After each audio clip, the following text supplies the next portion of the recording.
ব্যানার্জির নির্দেশে আগে থেকে রেডি করা ছিল। উনি চোর শুনতে চান না, এখন ক্যাট শুনতেও চাচ্ছেন না।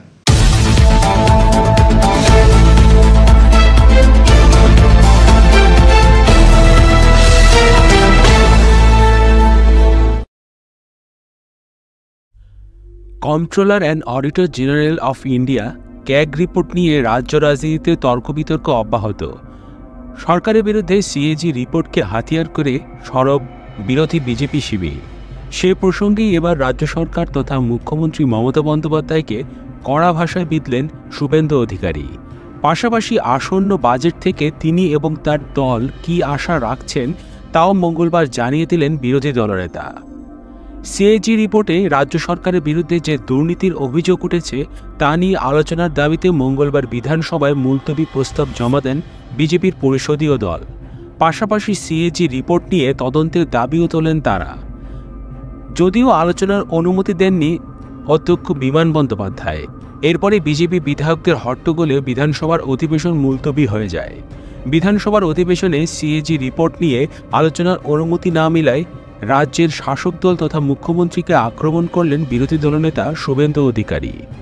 শুভেন্দুর মন্তব্য, মুখ্যমন্ত্রী আগে চোর চোর শুনলে রেগে যেতেন, এখন ক্যাক শুনলে রেগে যান।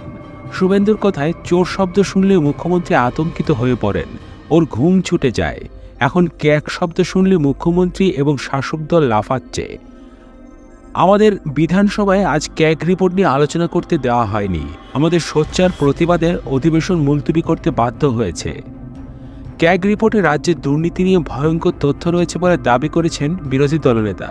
শুভেন্দুর দাবি, ক্যাগ রিপোর্টে ভয়ঙ্কর তথ্য রয়েছে, ভুয়ো অ্যাকাউন্টের তথ্য রয়েছে, টাকা তছরূপের তথ্য রয়েছে, কারচুপি এবং দুর্নীতির অভিযোগও রয়েছে।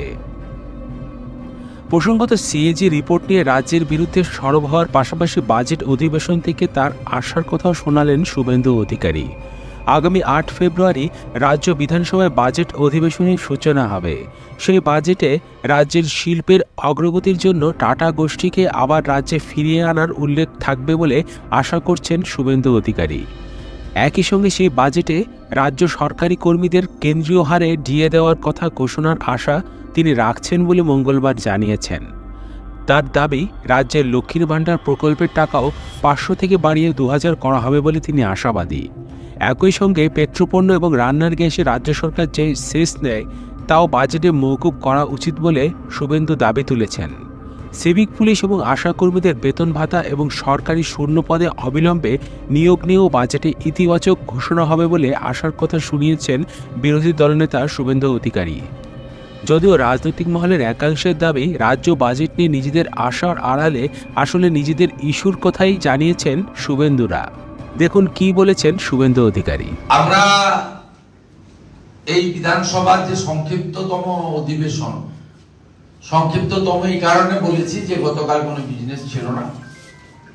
8 তারিখে বাজেট পেশ হবে, শুধুমাত্র ওই একটা বিজনেস আছে এবং যে মূল বিষয় question answer, calling attention, mention, private members bill, জনস্বার্থ সংশ্লিষ্ট অনেক বিষয় সদস্যদের তোলার কোনো সুযোগ নেই। এবং বিধানসভা আমরা যা শুনেছি 17 তারিখে শেষ হয়ে যাবে, মাঝে সরস্বতী পুজো আছে, ইত্যাদি আছে, অনেকদিনই বন্ধ থাকবে। তাই কর্তার ইচ্ছায় কর্ম, অর্থাৎ পশ্চিমবঙ্গের যিনি কোম্পানি চালাচ্ছেন, কোম্পানির মতো করে সব চালাচ্ছেন মমতা ব্যানার্জি, তার ইশারায় নির্দেশে এই ধরনের একটি সংকুচিত, নিয়ন্ত্রিত সংসদীয় ব্যবস্থার সাক্ষী আপনারাও আছেন, আমরাও আছি। গত বিধানসভার অধিবেশনে, শীতকালীন অধিবেশনে পশ্চিমবঙ্গ বিধানসভায় ভিতরে এবং বাইরে অনেকগুলো নজির আপনারা দেখেছেন। বিরোধী দলনেতাকে দ্বিতীয়বারের জন্য সবার বাইরে পাঠিয়ে দেওয়া হয়েছে এবং সবার বাইরে রাজ্যের শাসক দল তার মুখ্যমন্ত্রীর নেতৃত্বে কালো পোশাক পরে থালা বাটি হাঁড়ি কলসি নিয়ে হাতা খুন্তি নিয়ে ভূত সেজে কালো পোশাক পরে চোরেরা এখানে ধর্ণা দিয়েছেন 3 দিন ধরে। শুরুটা ওনারাই করেছিলেন, মোদি চোর, অমিত শাহ চোর। তার পাল্টা উত্তর আমরা দিতে বাধ্য হয়েছি। আমরা শুরু করি 29 তারিখে উনি ভেবেছিলেন আমরা সবাই 29 নভেম্বর ধর্মতলার বিজেপির সভাতে থাকবো, ব্যস্ত থাকবো, আর উনি এখানে ফাঁকা মাঠে গোল করবেন। সে গোল করতে আমরা দিইনি, উনাকে গোল খাইয়ে বাড়ি পাঠিয়েছি। তারপরে অনেক কাণ্ড ঘটেছে, মামলা হয়েছে বিজেপি এমএলএদের নামে হেয়ার স্ট্রিট থানায়। আমরা যে অভিযোগ করেছি মালতী রাভা রায়, শিখা চ্যাটার্জি, সে অভিযোগ জিডি আকারে রয়ে গেছে। বিজেপি সরকারে তো আসবে আজ নয় কাল, সেদিন ওই জিডি গুলো এফেক্টিভ হবে, নতুন করে রিওপেন হবে। আর শাসক দলের লোকদের এফআইআর তড়িৎ গতিত করে আমাদের মনোজ টিগ্গা সহ, শঙ্কর ঘোষ সহ সবাইকে, মীর গোস্বামী সহ নোটিশ ইস্যু করে দেয়। আমরা হাইকোর্টে গেছি, মহামান্য উচ্চ আদালতের প্রোটেকশনও আমরা পেয়েছি, আপনারা জানেন। এইটা আমি অতীতটা বললাম এই কারণে, নভেম্বরের কথা বা ডিসেম্বরের প্রথমের কথা। আমাদের তো নিয়ন্ত্রণ করতে পারেনি, সাংবাদিকদেরকে অগণতান্ত্রিক ভাবে নিয়ন্ত্রণ করা হয়েছে। আপনাদের মোবাইল ফোন নিয়ে নেওয়া হচ্ছে, আপনাদের ক্যামেরা এই ঘরের বাইরে বেরোনোর সুযোগ নেই। আমরা নাকি শাউটিং, স্লোগান, ব্যানার, পোস্টার কিছুই করতে পারবো না, আমরা ওগুলো মানবো না। যা পারেন ওনারা করে নেন। আমরা আজকেও করেছি, আমরা সাউথ গেট পর্যন্ত বেরিয়ে এসেছি আপনাদের সহযোগিতা করার জন্য, যাতে আপনাদের মাধ্যমে এই রাজ্যের মানুষ দেখতে পায় যে যে কাজের জন্য তারা 2,28,00,000 লোক পদ্মফুলের এমএলএদের পাঠিয়েছে, they are doing this work very sincerely. আমরা দায়িত্ব নিয়ে সে কাজ করছি, এটা জনগণকে আমরা জানাতে চাই, তার মাধ্যম আপনারা। তাই আপনাদেরকে আমি ধন্যবাদ জানাই। আপনাদের উপরে যে ধরনের অগণতান্ত্রিক ব্যবহার হচ্ছে তার নিন্দা জানাই, এবং আপনাদেরকে সহযোগিতা করার জন্য বিজেপি পরিষদীয় দল অঙ্গীকারবদ্ধ, এই কমিটমেন্ট গ্রহণ করলাম। আজকে আমরা কতগুলো সিদ্ধান্ত নিয়েছিলাম। প্রথম দিন ক্যাগ রিপোর্টের উপরে অ্যাডজর্নমেন্ট মোশন। আপনারা জানেন যে ক্যাগ রিপোর্ট পশ্চিমবঙ্গ বিধানসভা, কেন সব বিধানসভা পিএসসি তে ডিসকাশন হয়, পাবলিক অ্যাকাউন্টস কমিটিতে। পাবলিক অ্যাকাউন্টস কমিটির যে রিপোর্ট অ্যাসেম্বলিতে সাবমিট করা হয়, সেখানে ক্যাগ রিপোর্টকেও প্লেস করতে হয়। ক্যাগ রিপোর্টে শুধু অ্যাডভান্সের কথা নয়, অনেকে অ্যাডভান্স বলছেন, শাসক দলের লোকেরা বলছে 2001 থেকে 12 আমরা কেন 11 কেন 10 বছরের অ্যাডজাস্টমেন্টের দায়িত্ব নেব। কিন্তু ক্যাগ রিপোর্টে ভয়ঙ্কর ভয়ঙ্কর তথ্য দিয়েছে,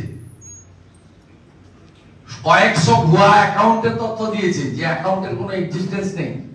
শুধু অ্যাডভান্স ঝুলে আছে তা নয়, অ্যাডভান্স অ্যাডজাস্টমেন্ট করার কথা বলে গেছে ক্যাগ রিপোর্টে, তা নয়। ক্যাগ রিপোর্টে ভুয়া অ্যাকাউন্টের তথ্য দেওয়া হয়েছে, ক্যাগ রিপোর্টে মানি ডাইভারশনের তথ্য দেওয়া হয়েছে, ক্যাগ রিপোর্টের সেন্ট্রাল গভর্নমেন্ট এবং সিবিসির গাইডলাইনকে ভায়োলেশনের কথা বলা হয়েছে, misappropriation fund, fraud, monetary defalcation, একেবারে স্কিমেটিক ফান্ডকে ডাইভারশন করে মিসেলেনিয়াস এক্সপেন্ডিচার, সব ধরনের চুরি, জোচ্চুরি, দুর্নীতি, ভ্রষ্টাচার তার ছত্রে ছত্রে ক্যাগ রিপোর্টে আছে। তাই স্বাভাবিকভাবে অধ্যক্ষ এই ক্যাগ রিপোর্ট নিয়ে পড়তে দেবেন না, আমরা জানি। কনভেনশন অনুযায়ী বিধানসভায় অ্যাডজর্নমেন্ট মোশন দিলে অপোজিশনের পক্ষ থেকে রিড আউট করতে দেওয়া হয়, কিন্তু হাউস স্থগিত করা হয় না, রেয়ার কেস ছাড়া। আজকে আমাদের পড়তে পর্যন্ত দেওয়া হয়নি, কারণ ক্যাচ চোর শব্দটা শুনলে যেমন মমতা ব্যানার্জি আতঙ্কিত, ঘুম ছুটে যাচ্ছে যে কেন চোর বলছে আমাদের। আবার স্বীকারও করেছেন যে হ্যাঁ আমরা চোর হলে অন্যরা ডাকাত। স্বীকারও করেছেন পাবলিকলি যে আমি চোর।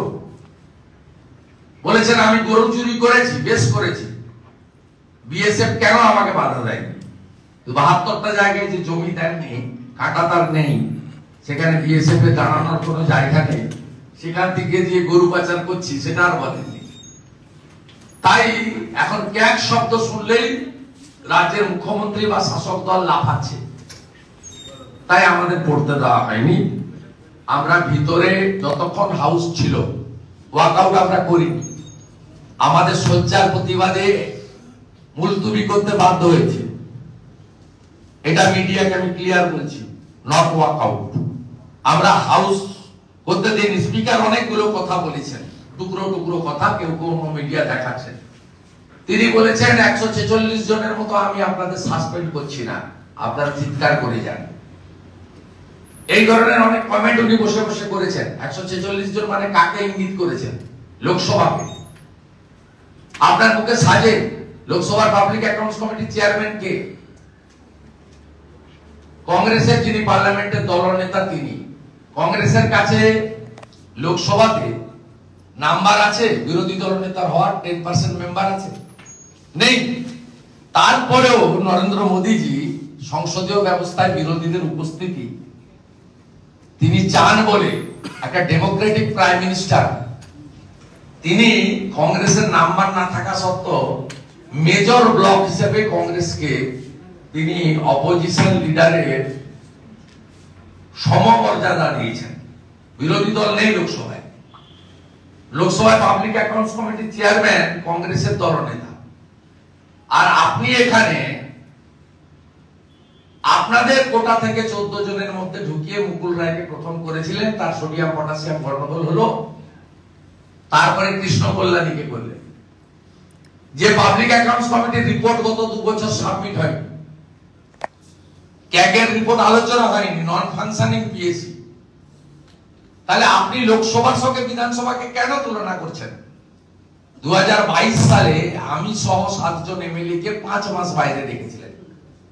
হাইকোর্টে গেছি, হাইকোর্ট বলেছে, সুপ্রিম কোর্টের ভার্ডিক্ট দেখানো হয়েছে হিয়ারিং এ, মহারাষ্ট্রের সাসপেন্ডেড এমএলএ এর সঙ্গে সুপ্রিম কোর্টের যে ভার্ডিক্ট ছিল তাতে একটা সেশন বা একটা নির্দিষ্ট সময়ের পরে সাসপেনশন রাখা যায় না। তাই আপনি বাধ্য হয়েছেন 5 মাস পরে প্রত্যাহার করতে। এবারে একটা সেশনের জন্য আমাকে বাইরে রেখেছেন। মমতা ব্যানার্জির নির্দেশে আগে থেকে রেডি করা ছিল। উনি চোর শুনতে চান না, এখন ক্যাক শুনতেও চাচ্ছেন না, অথচ ক্যাকা ছি কুকু কুকু করে যাচ্ছেন। কাকু, আমরা সিদ্ধান্ত নিয়েছি লেজিসলেচার পার্টি আগামীকাল শ্রীমতী মালতী রাভা রায় এবং অগ্নিমিত্রা পালের নেতৃত্বে মালদার ইংলিশ বাজারে ছোট্ট বাচ্চা স্কুল ছাত্রীকে এক জায়গায় মুন্ডু এক জায়গায় দেহ, কি বিভৎস সে দৃশ্য! ওটা বাংলা শিহরিত, লজ্জিত। গতকাল মধ্যবিত্ত, নিম্নবিত্ত, সাধারণ মানুষের টুরিস্ট স্পট দীঘাতে যেভাবে 2 জন জেহাদির দ্বারা রেপ হয়েছে টুরিস্ট, কালকে আমাদের মহিলা বিধায়করা এটা নিয়ে অ্যাডজর্নমেন্ট মোশন দেবে, মুখ্যমন্ত্রী বিবৃতি দাবি করবে, প্রতিবাদ হবে। আগামী 8 তারিখে ভারতীয় জনতা পার্টির বিধায়করা পার্টিসিপেট করবে বাজেটে। আমরা ভালো বাজেট আশা করব। আমরা আশা করব কেন্দ্রীয় হারে ডিএ ঘোষণা হবে। আমরা আশা করব সমকাজে সমবেতন, আশাকর্মী, ICDS, contractual, casual, civic volunteers, village police, VRP, পঞ্চায়েতের ট্যাক্স কালেক্টর, বেসরকারি ক্যাজুয়াল, সরকারি বাসের ড্রাইভার, কন্ট্রাক্টর, সকলের জন্য আর্থিক সুরক্ষা ঘোষিত হবে। আমরা আশা করব লক্ষ্মীর ভান্ডারের টাকা 500 বদলে 2000 টাকা করে ঘোষণা হবে। আমরা আশা করব রাজস্থানের মতো পশ্চিমবঙ্গেও গ্যাস আমরা 450 টাকা বা তারও কমে পাবো। আমরা আশা করব পেট্রোল, ডিজেল, রান্নার গ্যাসের পশ্চিমবঙ্গ সরকারের যে শেষ আদায় করছে তারা রাজ্য, অন্যান্য রাজ্য ছাড় দিলেও পশ্চিমবঙ্গ 1 টাকা মাত্র ছাড় দিয়েছিল পেট্রোল ডিজেল। আমরা আশা করব পেট্রোল ডিজেল এবং রান্নার গ্যাসে রাজ্য যে করটা সংগ্রহ করছে ওটা নেবে না, তাহলে আরো দাম কমে যাবে, সাধারণ মানুষের বাজেট হবে। 6 লক্ষ যে কর্মবিনিয়োগ পোস্ট অবলুপ্ত করেছেন সে তাকে আবার পুনর্জীবিত করবেন মুখ্যমন্ত্রী। মুখ্যমন্ত্রীর নির্দেশে অর্থমন্ত্রী সমস্ত রাজ্য সরকার, শিক্ষক, শিক্ষাকর্মী, অধ্যাপক, পঞ্চায়েত, পুরসভার ফাঁকা থাকা আসনগুলিকে 6 মাসের মধ্যে পূরণ করে দিবেন এসসি, এসটি, ওবিসি রোস্টার মেনে। আমরা আশা করব উড়িষ্যা, বিহারের মতো পার্ট টাইম, ভোকেশনাল এবং অন্যান্য স্তরের আংশিক সময়ের অধ্যাপক, শিক্ষক, শিক্ষাকর্মী তাদেরকে রেগুলারাইজ করে দেবেন। পশ্চিমবঙ্গে আর কোনো ক্যাজুয়াল, কন্ট্রাকচুয়াল থাকবে না। পেনশনারদেরও উত্তরপ্রদেশের যোগীজির মতো স্পেশাল ইনসেন্টিভ ইয়ার্স ঘোষণা হবে। সঙ্গে সঙ্গে ল্যান্ড পলিসি বদলে একটি শিল্প এবং বাণিজ্যমুখী বাজেট তৈরি করবেন। টাটাকে ফিরিয়ে আনার রোডম্যাপ পশ্চিমবঙ্গ বিধানসভায় ঘোষণা হবে এবং সিঙ্গুরে পুনরায় কারখানা পুনরুজ্জীবিত করবেন। এই ধরনের ভালো ভালো স্বপ্ন নিয়ে, আশা নিয়ে ভারতীয় জনতা পার্টির সদস্যরা বাজেট পেশের দিন বিধানসভায় অংশগ্রহণ করবেন বেলা 3টের সময়। একটিও ভারতবর্ষের প্রধানমন্ত্রী, কেন্দ্রীয় সরকার, ভারতীয় জনতা পার্টি তাদের সম্পর্কে অসংসদীয় কথা, রাজনৈতিক আক্রমণ এবং মিথ্যা প্রতিশ্রুতি দেওয়ার চেষ্টা করলে সোচ্চার বিরোধিতা হবে, উচ্চ কণ্ঠে প্রতিবাদ হবে। তার ফের যা হয় হবে, তার জন্য আমরা ওরিড নই। সাসপেন্ড করলে করবেন, মারপিট করলে করবেন, মার্শাল দিয়ে ঠেলে বের করে দিলে দেবেন, ভাতা বন্ধ করলে করবেন, হেয়ার স্ট্রিট থানায় আবার এফআইআর করতে চাইলে করবেন। We are not worried. 9 তারিখে মনস্টিকদার নেতৃত্বে চা বাগানে নো পাট্টা, চা বাগানের জমির মালিক, চা বাগানের শ্রমিকরা, চা বাগানের শ্রমিকদেরকে মালিকানার দাবিতে মনস্টিকদার নেতৃত্বে চা বলয়ের বিধায়করা অ্যাডজর্নমেন্ট মোশন দেবে এবং 9 তারিখে বাজেট ডিসকাশন আমাদের পক্ষে ওপেন করবেন ডক্টর অশোক লাহিড়ী। অন্যরাও বলবেন। 2 দিন ধরে আমরা 1.5-3 ঘন্টা 180 মিনিট পার্টিসিপেট করব। আমরা ছাড়া আরেকটি দলের একজন এমএলএ আছেন, তিনি রিকোয়েস্ট করেছেন চিফ হুইপকে, তাকে 10 মিনিট আমরা দেব। বাকি 170 মিনিট বিজেপি এমএলএরা বক্তব্য রাখবেন। কনস্ট্রাকটিভ অ্যাপ্রোচ থাকবে এবং কনস্ট্রাকটিভ অপোজিশনও থাকবে। এবং শনিবার দিন বাজেট বিতর্কে as a leader of opposition আমি পার্টিসিপেট করব শেষ দিন। সাথে সাথে 9 তারিখে আমাদের একটি কর্মসূচি আপনাদের জানাচ্ছি।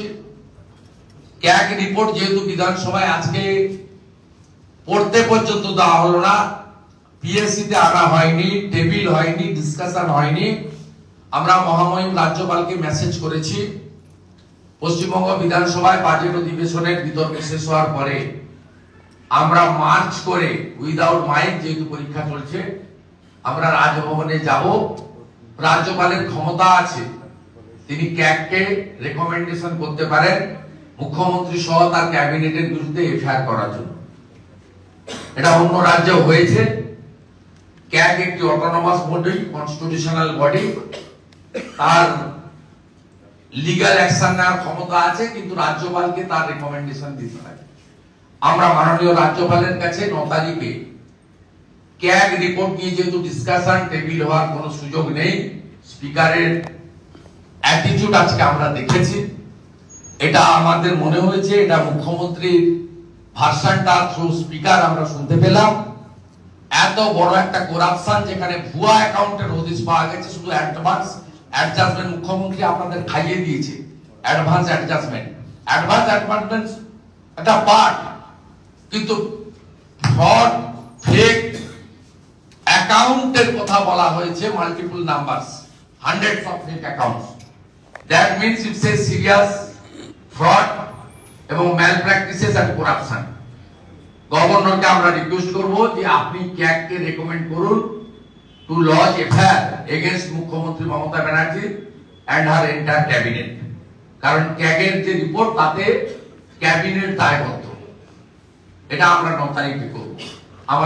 আমার সাইড থেকে আমার বক্তব্য শেষ হয়ে গেছে।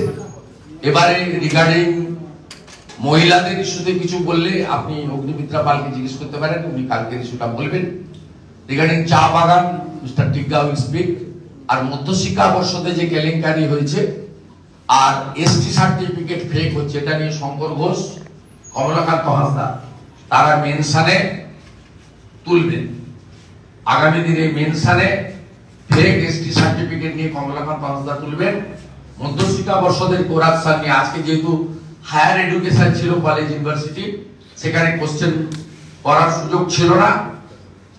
শুধু আমাদের ডক্টর অশোক লাহিড়ী একটা ভালো প্রশ্ন করেছেন যে প্রাক্তন শিক্ষামন্ত্রী মমতা ব্যানার্জির সম্পদ, তৃণমূলের সেকেন্ড ম্যান মহাসচিব পার্থ চট্টোপাধ্যায়, ফেক ডক্টরেট, তিনি আমাদের এখানে প্রচুর জ্ঞান দিতেন, নীতির কথা বলতেন, সংসদীয় গণতন্ত্রের কথা বলতেন, শিষ্টাচারের কথা বলতেন, শৃঙ্খলার কথা বলতেন, ব্যবহারের কথা বলতেন, বিরোধীদের কি ভূমিকা হওয়া উচিত।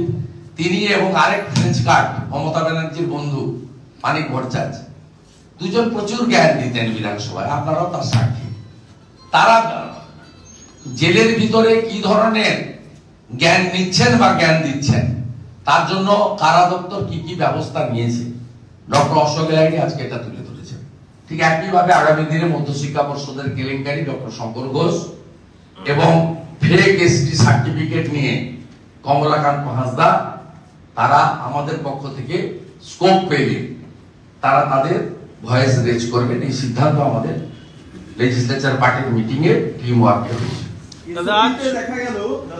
দেখা গেল যে ভুয়া অ্যাকাউন্টের কথা কার্যত স্বীকারই করে নিচ্ছে সরকার, বলছে ভুয়া অ্যাকাউন্টগুলো চিহ্নিত করতে হবে, তার পাশাপাশি যে সমস্ত অ্যাকাউন্টে আধার লিঙ্ক নেই সেগুলোকে চিহ্নিত করতে হবে। সরকারি তো গতকাল মুলগানাথন, গোপালিকা, মনোজ পন্থ একটা ভার্চুয়াল করেছেন, তার সম্পূর্ণ তথ্য আমার কাছে আছে। সেখানে তারা বলেছেন যে আমরা আজ সকালে এসওপি দেবো, এসওপি দিয়েছেন এবং প্রথম আমি পেয়েছি। তাকে পাঠিয়েছেন এখন মমতা ব্যানার্জি খুঁজুন। উনি তো 147 জন লেডি কনস্টেবলকেও ট্রান্সফার করে দিয়েছেন, তারা বিজেপি কে নাকি তথ্য ট্রান্সফার করছেন। এই ভূত দেখতে থাকুন সকাল থেকে রাত্রি। তা এই টাকাটা লোন করে রাজ্য সরকার দিচ্ছে, রাজ্য সরকারকে শেষ করে দিচ্ছে আমাদের রাজ্যের আর্থিক অবস্থা। পরবর্তী ফাইন্যান্সিয়াল ইয়ারে কোনো লোন আর পাবেন না এফআরবিএম অনুযায়ী। গোপালিকাজি বলছেন এর সঙ্গে একটা করে শুভেচ্ছা কার্ড যাবে মুখ্যমন্ত্রী, মানে ভোট দিন, যে আমরা এই টাকাটা দিচ্ছি, ভোট দিন। আর এসবিতে স্বীকারই করে না হয়েছে ফেক অ্যাকাউন্ট আছে, ফেক জব কার্ড আছে। আর ধন্যবাদ জানাবো এনফোর্সমেন্ট ডাইরেক্টরেটকে, সাথে পশ্চিমবঙ্গ পুলিশকে। তারা এতগুলো থানায় মানরেগার এফআইআর করে রেখেছিল বলেই আজকে ইডি দরজাটা খুলে দিয়েছে। এই দরজা যখন খুলেছে তখন অনেক দরজা আস্তে আস্তে খুলতে খুলতে তারা যাবে। এবং গোটা পশ্চিমবঙ্গ জুড়ে মানি লন্ডারিং যেভাবে হয়েছে মানরেগাতে, তাতে জ্যোতিপ্রিয় মল্লিক আর মাকিবুর রহমানদের মতো অনেকেরই ব্যাগ গোছানোর সময় হয়ে এসেছে। কিন্তু তৃণমূল কংগ্রেস বলছে কালকে আপনি দিল্লিতে গিয়ে ধমকানি চমকানি দিয়েছেন। শশী পাজা বলেছেন যে আপনি যে কারণে এই আজকে ইডি রেড সকাল থেকে দেখা গেছে। শশী পাজার দপ্তরি দুর্নীতিতে যুক্ত।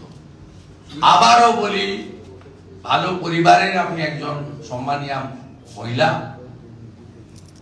আপনার বিয়ের সঙ্গে প্রমোদ আগরওয়ালের যে সম্পর্ক, আইসিডিএস এর টেন্ডার নিয়ে যে কেলেঙ্কারির কাগজ আমাদের হাতে আছে, দয়া করে বেশি ঘাটাবেন না।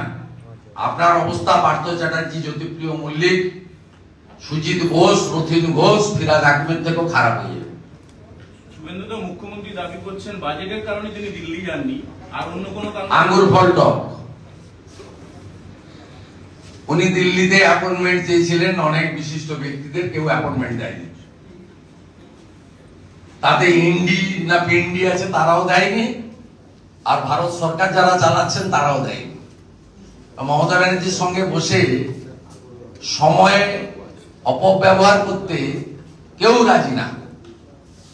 ইভিন কেজরিওয়ালের অ্যাপয়েন্টমেন্ট চেয়েছিলেন, কেজরিওয়াল অ্যাপয়েন্টমেন্ট দেয়নি, যে কিছুদিনের মধ্যে হয়তো অন্য কোথাও যাবে। তাই স্বাভাবিকভাবে এত সাংবাদিক, লোক Laskar, security, private jet, special jet, metro রেলের কাজ বন্ধ, কাড়া নাকাড়া বাজিয়ে দিল্লি যাওয়াটা বেকার হয়ে যাবে।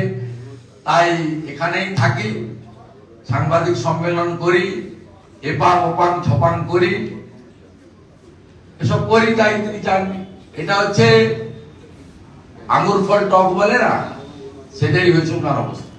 100 দিনের 30,000 কোটি টাকা খরচের হিসাবে গরমি বিজেপির তরফে এই মুহূর্তে হাইকোর্টে যাওয়া হয়েছে। দেখুন, আমার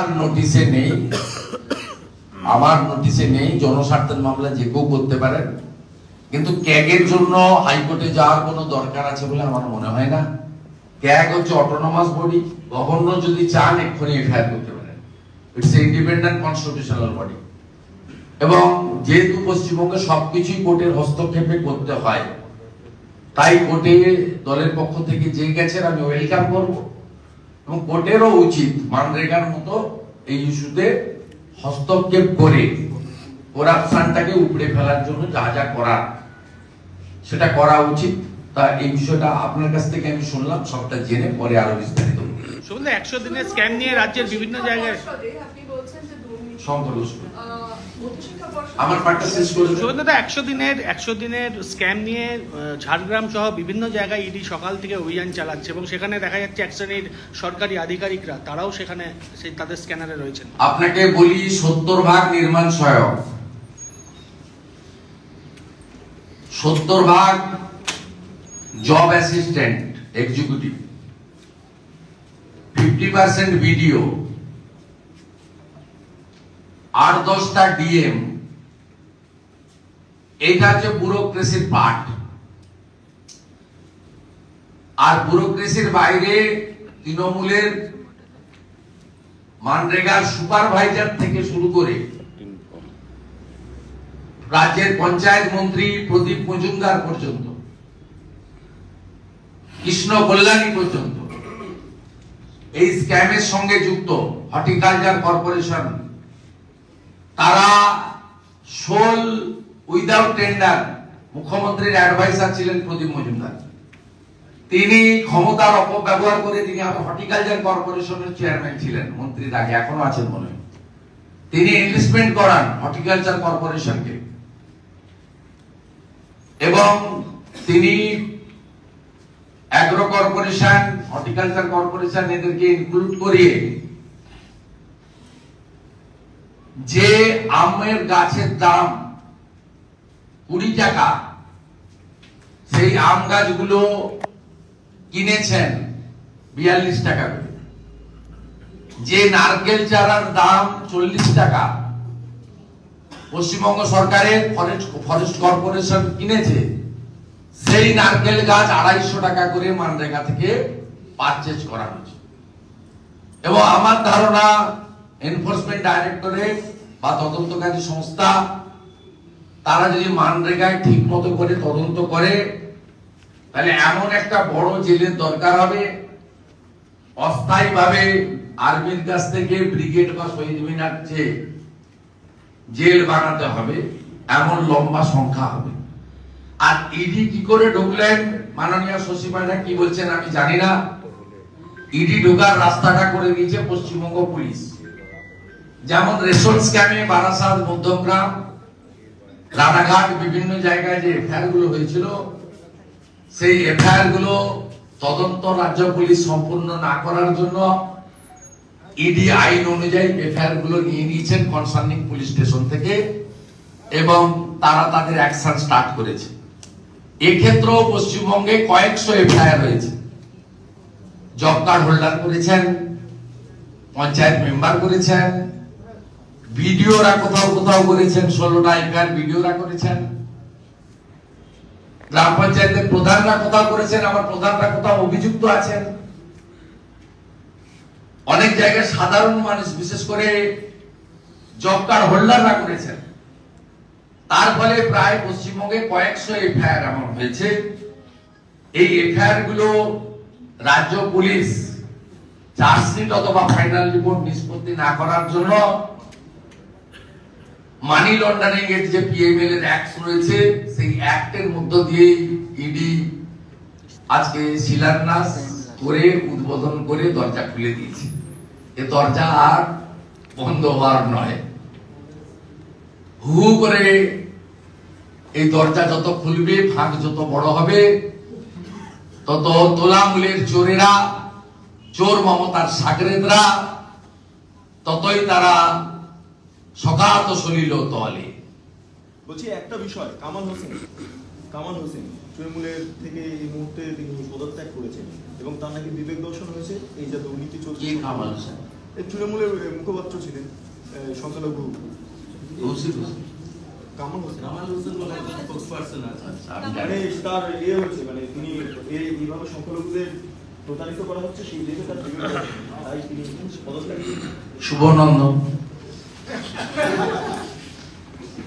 বলছি দাদা, আপনার দিল্লি আসার এটার সাথে কি কোনো সম্পর্ক? বারবার তৃণমূল এটার উপরে জোর দিচ্ছে যে আপনি গতকাল দিল্লি থেকে এলেন। গতকাল প্রধানমন্ত্রী আমাদের নেতা, তিনি ক্যাটেগরিক্যালি বলেছেন এজেন্সি ইন্ডিপেন্ডেন্ট অর্গানাইজেশন।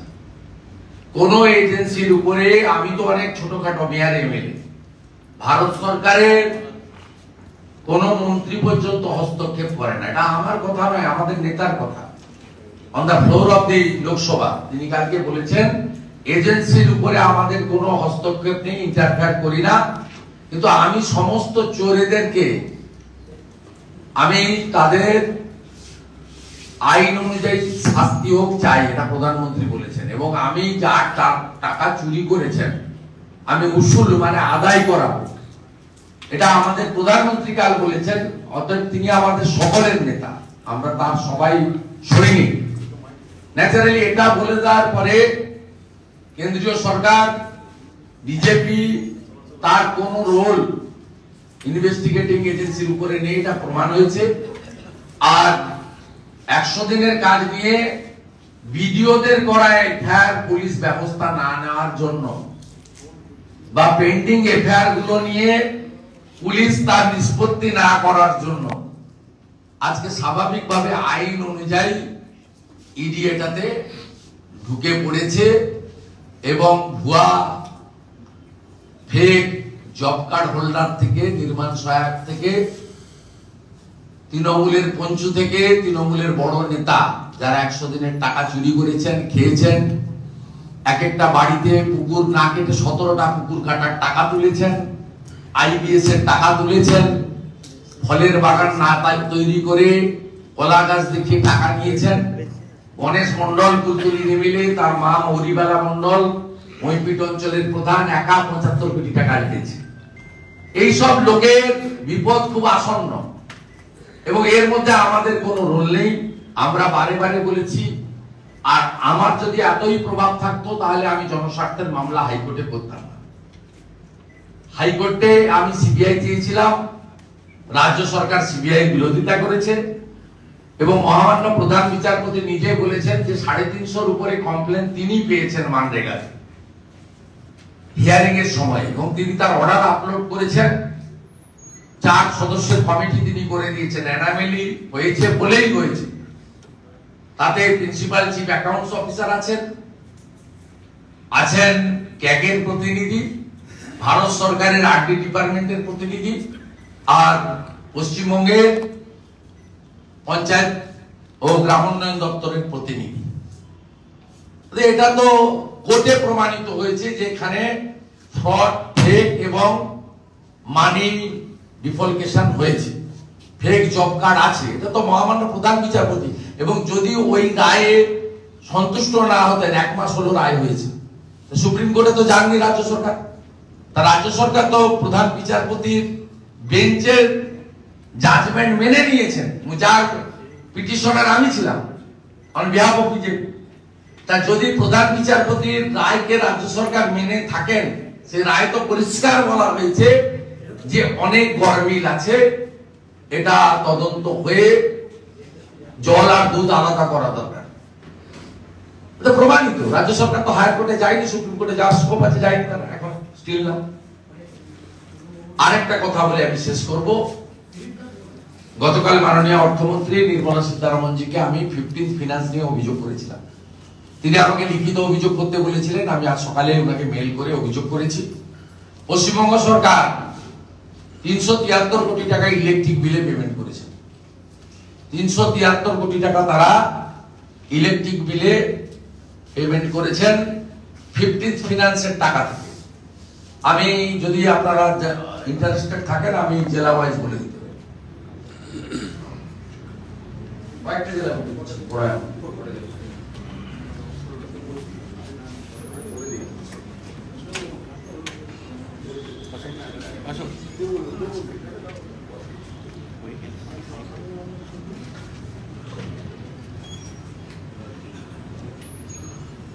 বড় অ্যামাউন্ট গুলো বলে দিচ্ছি। আলিপুরদুয়ার ছোট অ্যামাউন্ট আছে। বাঁকুড়া রিজন 48 কোটি 45 লক্ষ, বীরভূম রিজন 38 কোটি 44 লক্ষ, বর্ধমান 7 কোটি 9 লক্ষ। এইভাবে প্রায় 400 কোটির কিছু কম 15th ফিনান্স থেকে টাকা পেমেন্ট করেছে। মানে বুঝলেন, গ্রামের উন্নয়নের রাস্তাঘাট, পানীয় জল, শৌচালয়, নিকাশি ব্যবস্থার জন্য ভারত সরকারের দেওয়া টাকা, WBSCDCL মানে রাজ্য সরকার কেন্দ্রের টাকা ইলেকট্রিক বিল পেমেন্ট করে নিয়ে নিয়েছে। কত বড় প্রতারণা!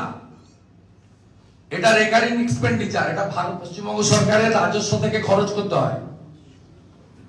তারা 15th ফিনান্সের টাকা থেকে প্রায় 400 কোটি টাকা ইলেকট্রিক বিল মিটিয়েছেন, যেটা তারা পান না। আমি কাল ভার্বেল বলেছিলাম, মাননীয় অর্থমন্ত্রী তিনি লিখিত চেয়েছিলেন, আমি লিখিত with all documents diversion of fund আমি জানিয়েছি। এবং লাস্ট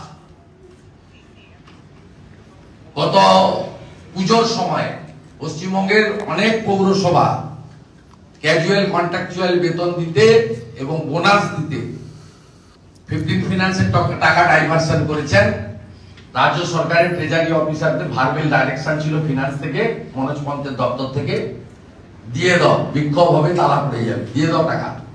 কিন্তু সেক্ষেত্রে 1 মাসের মধ্যে ডাইভারশন ফান্ডকে ফেরত দিতে হয়। আমি অন্তত 10টা মিউনিসিপ্যালিটির নাম বলে দেবো, নদিয়া, মুর্শিদাবাদ, উত্তর 24 পরগনা, পূর্ব মেদিনীপুরে, যারা স্টিল নাও যে টাকা ভেঙে বেতন দিয়েছেন, বোনাস দিয়েছেন, টাকা ফেরত হবে।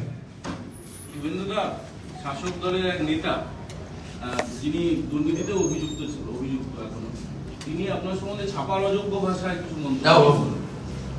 মমতার পেরোলে থাকা কর্মচারীদের মমতা যা শিখিয়ে দেয় তাই বলে। মমতা ব্যানার্জি কালো পোশাক পরে, কালো চাদর গায়ে দিয়ে আম্বেদকরজির মূর্তির সামনে থেকে রেড রোড পর্যন্ত ভারতবর্ষের প্রধানমন্ত্রীকে, স্বরাষ্ট্রমন্ত্রীকে যে ভাষায় কদর্যভাবে আক্রমণ করেন, তার তুলনায় আমরা বিজেপির এমপি এমএলএরা, বিশেষ করে আমি, এমন কিছু এখনো বলিনি যেটা ছাপার ভাষার অযোগ্য। অতএব এই যে কথাবার্তাগুলো যারা বলছে তারা মমতা এবং তার ভাইপোর পেয়ে রোলে আছে, তারা সেখান থেকে পেমেন্ট পায়। এর আগে 16 লাখ টাকা সারদা থেকে বেতন পেত চিটফান্ড, 16 লক্ষ টাকা সাংবাদিক মাধ্যমিক পাস। 16 লক্ষ টাকার কোন সাংবাদিক আছে ভারতবর্ষে? তিনি 16 লক্ষ টাকা বেতন পেতেন। পরবর্তীকালে জেল টেল খেটে আসার পরে চোর পার্থর পা ধরে টেকনো ইন্ডিয়ার সত্যম, তিনি 3 লক্ষ টাকা করে বেতন দিতেন। তারপরে এখন তথ্য সংস্কৃতি দপ্তর থেকে বহু পোর্টাল ইউটিউবাররা তারা কোনো বিজ্ঞাপন পান না, কে দেখে জানি না, 200-500 লোক, তাও অধিকাংশ লোক গালাগালি করে নিচে কমেন্টসে। তাকে সেখান থেকে তথ্য সংস্কৃতি দপ্তর 3-4 লক্ষ টাকার অ্যাডভার্টাইজমেন্ট দেয়, আর ক্যামাক স্ট্রিট থেকে বেতন দেওয়া হয়। তাই এই লোকগুলো হচ্ছে পেরোলে থাকা লোক, যা শিখিয়ে দেয় চোর মমতা সেগুলো বলে। হাতি চলে বাজার, ড্যাশ ভোগে হাজার। একটা প্রশ্ন, শুভেন্দুদা মমতা বন্দ্যোপাধ্যায়ের ধর্নায় অভিষেক বন্দ্যোপাধ্যায়কে দেখা গেল না এখনো পর্যন্ত। এটা লাস্ট প্রশ্ন, অভিষেক বন্দ্যোপাধ্যায়কে দেখা গেল না মমতা বন্দ্যোপাধ্যায়ের ধর্নায়, কি বলবেন? আমার এটা নিয়ে কোনো ইন্টারেস্ট, ওর উত্তর প্রশান্ত কিশোর দিয়ে দিয়েছে। মাননীয় প্রশান্ত কিশোর উত্তর দিয়ে দিয়েছে যে টবে লাগানো গাছ, টবে লাগানো গাছ আমার কথা না, মাননীয় পিকের কথা, উত্তর দিয়ে দিয়েছে। একটা জিনিস ভাইপোর পলিটিক্যাল স্ট্যান্ডার্ড এবং কোয়ালিটি নিয়ে প্রশান্ত কিশোর যা বলেছেন পরশুদিন, এর বাইরে আমার কিছু বলার নেই। তিনি পরিষ্কার বলে দিয়েছেন, কি বলেছেন সবাই জানেন, নোজ এভরিবডি। একটা বিষয় নিয়ে যেটা কনফিউশন আছে যে মুখ্যমন্ত্রী বারবার বলছেন 2003-এর ক্যাগ রিপোর্ট, সেটার উত্তর আমরা কি করে দেব? 2003-এর ক্যাগ রিপোর্ট ছিল কন্টিনিউয়াস না, উনি যেটা বারবার বলছেন যে 2003-এর 16 সালের পর থেকে কি হয়েছে, ক্যাগ রিপোর্টটা পুরো পড়ুন। লুকানোর কি আছে? আজকে বিধানসভায় পড়তে দিয়ে অর্থমন্ত্রী একটা স্টেটমেন্ট করে দিতে পারতেন যে 2003 সালে। লুকাচ্ছেন কেন? পিএসসি তে প্লেস করছেন না কেন? অ্যাসেম্বলি টেবিল করছেন না কেন? ডিসকাশনের সুযোগ দিচ্ছেন না কেন? আপনাকে বলছে ক্রস করার সুযোগ নেই। আমাদের কেন? অ্যাসেম্বলি তো ফাইনাল, অ্যাকাউন্টেবিলিটি গভর্নমেন্টের দায়বদ্ধতা তো অ্যাসেম্বলিতে। অ্যাসেম্বলিতে কেন আপনি ডিসকাশনে আনছেন না? ভুয়া অ্যাকাউন্টের কথা বলেছে 16 সালের পরে মুখ্যমন্ত্রী। আমি তার প্রতি শ্রদ্ধা রেখেই বলি, তার বয়সকে শ্রদ্ধা জানিয়ে বলি, তিনি অর্থনীতি সম্পর্কে জানেন না। আগে ডক্টর অমিত মিত্রর কথায় চলতেন, এখন চোর হরিকৃষ্ণ দ্বিবেদীর কথায় চলেন। যা শিখিয়ে দেন তাই বলেন। উনি কার্যত অর্থনীতি সম্পর্কে, ক্যাগ সম্পর্কে, ক্যাগ কি জিনিস, তার ক্ষমতা কতটা, এখতিয়ার কতটা, একটা ভারত সরকারের অর্থমন্ত্রীর নিয়ন্ত্রণে না একটা অটোনোমাস কনস্টিটিউশনাল বডি। ক্যাগের রিপোর্টে ফ্রড ধরা পড়লে তার পরিণতি কি হয় এ সম্পর্কে মুখ্যমন্ত্রীকে আগে ডক্টর অমিত মিত্র অন্ধকারে রেখেছিলেন, এখন তার ফাইন্যান্সিয়াল অ্যাডভাইজার দ্বিবেদী অন্ধকারে রেখেছেন। শুভেন্দুদা, আপনি অর্থমন্ত্রীর কথা বললেন, চন্দ্রিমা ভট্টাচার্য তিনি বলছেন যে ক্যাগ নিয়ে বিধানসভায় আলোচনার কোনো প্রশ্নই হলো না। ল্যাম্প পোস্ট উত্তর দেওয়ার দরকার। যিনি বাজেট পড়ার পরে বাজেট বইয়ের বাইরে গিয়ে গত বছর বাজেটের দিন পিছন থেকে চিরকুট নিয়ে বলেন 3% দিয়ে দিচ্ছি, এই ধরনের মন্ত্রী ওপেন ফোরাম লাইভ হচ্ছিল। অর্থমন্ত্রী জানে না 3% দিয়ে বৃদ্ধি করবে। এই ধরনের ল্যাম্পপোস্ট মন্ত্রীদের সম্পর্কে উত্তর দিয়ে মূল্যবান সময় নষ্ট করার কোনো প্রয়োজন আছে বলে আমি মনে করি না। আপনার রিগার্ডিং মহিলা অ্যাট্রসিটি নিয়ে 2 মিনিট